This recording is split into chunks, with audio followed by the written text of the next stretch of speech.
So, I have a little bit of a confession to make. I consider myself to be somewhat of a grill master, right? I think that men in general and then fathers particularly need to know their way around the grill, right? Because it's our jobs to make sure that our families are provided with delicious meats and treats as it pertains to grills, right? And up until maybe 3 weeks ago, I had never cooked a steak. And up until this day, I've never actually grilled a steak. Now you might ask, well, why? Why not? I was scared, man. And that's the truth. I think a lot of people out there, I'm not even gonna say I think. I've spoke to a few people since I tried my first steak, and I've heard, I've never tried a steak either. I'm kind of scared. A lot of people are a little nervous when it comes to making that perfect steak. You don't want to spend your money on that nice cut of meat and then turn around and just mess it up. So that's the reason why I have not yet really tried my hand at steak. Well, since I realized I'm not alone in this matter, I decided as Ask a Daddy, I would take matters into my own hands. I would go out and find someone who can help you and me, right, with this issue. So, without further ado, I want to introduce you to my friend and mentor who is going to help walk us through how to properly prepare a steak. So guys, tonight let's talk about this. We're going to grill our steaks. There's a couple of ways to cook them that people like. If you don't have a grill, I understand that. In the house, use your broiler. That's fine. Pan fried, probably my least favorite. If you're going to broil a steak, put it on a broil pan.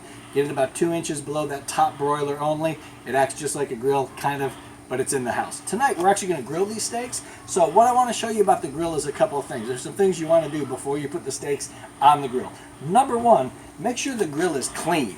Clean this thing every time you cook with it. What I do is when I'm done cooking, I close the lid, I turn the burners all the way up, I char whatever's on there, and then I brush them off with a nice nylon brush. Cleans the grill, and then when you're ready to go next time, grill's already clean. What you don't want on here is last week's chicken and barbecue sauce, or the fish from 3 months ago, or some unidentified protein conglomeration from 2007.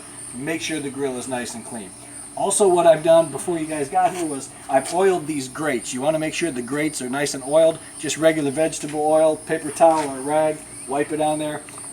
Everything you cook, oil the grates. Keeps the steaks from sticking, keeps the chicken from sticking, allows you to get some nice char marks on that meat, and keeps it from sticking on the grill.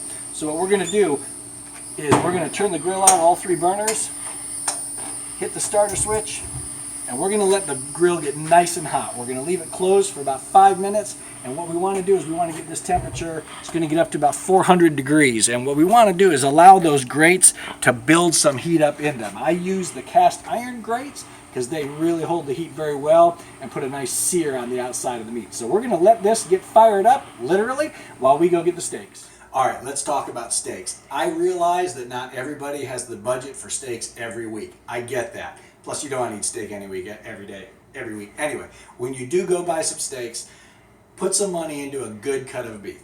My personal favorite are ribeyes. I like ribeyes because there's marbling all through them, and the flavor is in the marbling in the steak. If you don't want that much fat content in your steak, New York strips are perfect, filet mignons are perfect. Save the money, get a good quality meat. We buy organic, grass-fed steaks at this house. We don't eat them all the time, but when we do eat steaks, that's our go-to meal. Let's talk about how to treat the steaks. Number one, several ways to do this.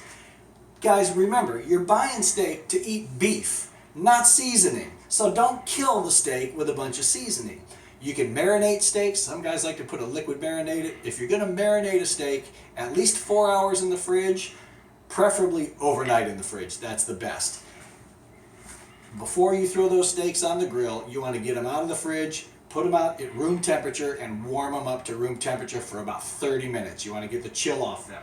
My personal preference is I like a dry seasoning on my steak. There's a couple that I really like. This one here is a Monterey seasoning. It's got crushed black pepper, crushed red pepper, garlic, onion, sea salt, and a couple other goodies in it. What you'll notice here is I rub a light amount on both sides of the steak, fronts and backs, before I flip it over. I do this when I bring them out of the fridge so that the steaks and the seasoning warm up for about 30 minutes before we throw them on the grill. Another good dry rub is a Chicago style seasoning, also very good. Don't overpower the steaks. You're going to want to play with this a little bit. Always start with less. You can add more once it's on the table. It's time to put the meat on the fire.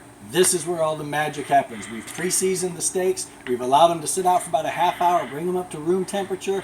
This is where the magic happens. Now, whether you got a gas grill or a charcoal grill, you want those grates to be nice and hot when you initially put those steaks on there. You want a good sear on the sides of the steaks that are going to hit.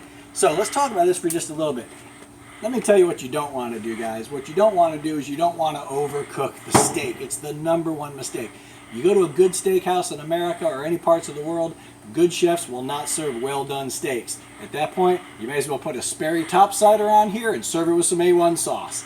What they will do is cook a steak to it's about medium well at best, because you want that tenderness of the steak to remain, and you want some juices to remain in the steak.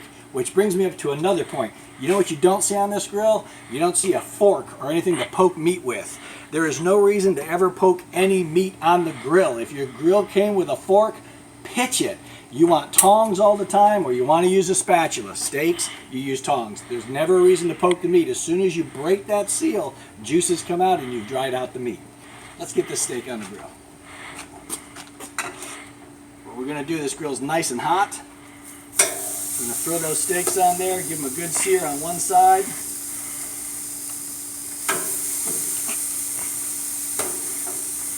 I'm just going to leave them. The other thing is, you don't want to handle the meat too much. Leave it on the grill, put it on there, let it cook. So we're going to leave that, just simmer. What we're going to do, today's goal is this. You see I've got some different size steaks. They're different thicknesses. My wife likes hers a little bit more well done than I do. I'm a medium rare kind of guy. This thin steak here will be my wife's. It'll cook a little more thorough than the thicker steaks in the back. That'll go on. It'll cook. My wife's steak will be just a tad more done than my steak. So we're going to give these about, let me say this. Yeah, well, how long do you cook a steak? It's kind of subjective. I don't know how hot your grill is. I don't know if you're using charcoal or gas. It is very subjective. Do not overcook them. When in doubt, pull the steaks off early. You can always toss them back on the grill for just a few minutes if someone wants theirs cooked a little more. What we're going to do, we're going to leave these on the grill for about probably 4 minutes, and then we're going to come back and turn them over. All right, our steaks have been on the grill now for about 4 minutes, and I know some people are going to say, no, it's only 2 minutes aside. No, it's whatever you need. I know that on my grill, on high, this is a pretty good sized steak. We're looking at about 4 minutes. So we're going to just give a quick turn. Got a nice char on that one. Nice char on this one. These are looking perfect right here.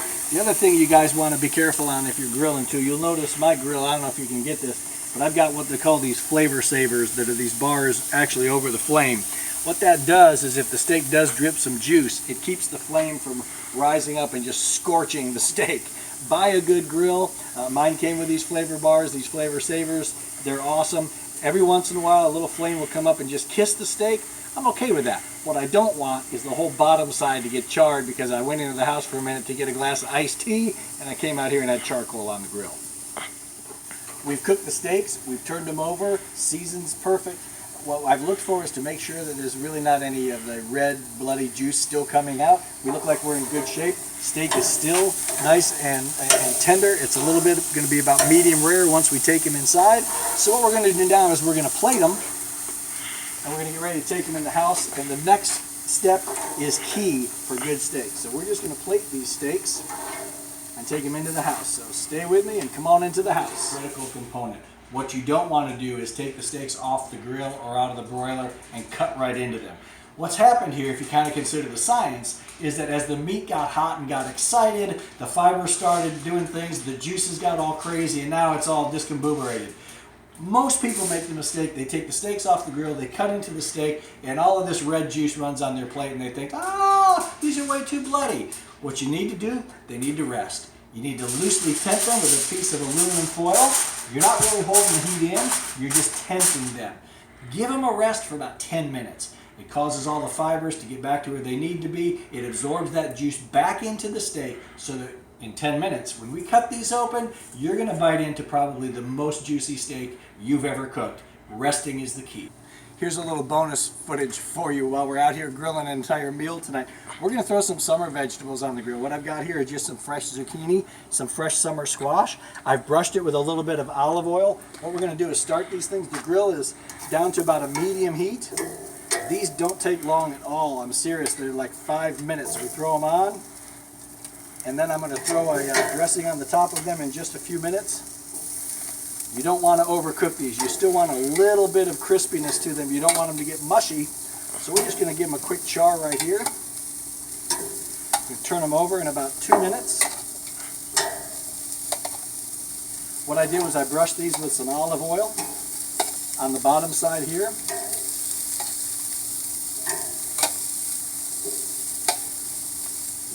Keep those cooking for just enough to kind of give them a nice scorch mark on the tops of them like that. Then we're going to turn them over.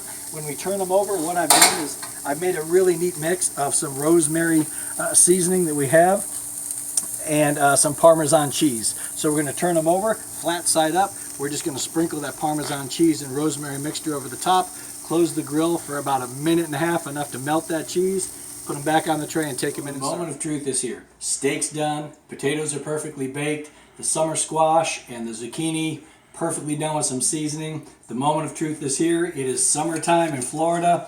That is a perfect steak. It's medium rare, juicy. Let me tell you, how you know you get this right? You get this right, we don't even have steak sauce in this house. We buy steak to eat beef. You'll need nothing else. Just right. Man, that steak was delicious. Oh, all right. Be sure to go to www.askadaddy.com. I will have the step-by-step instructions along with pictures on everything that Eric just showed us. Yeah, so happy 4th, and remember, being a daddy is awesome.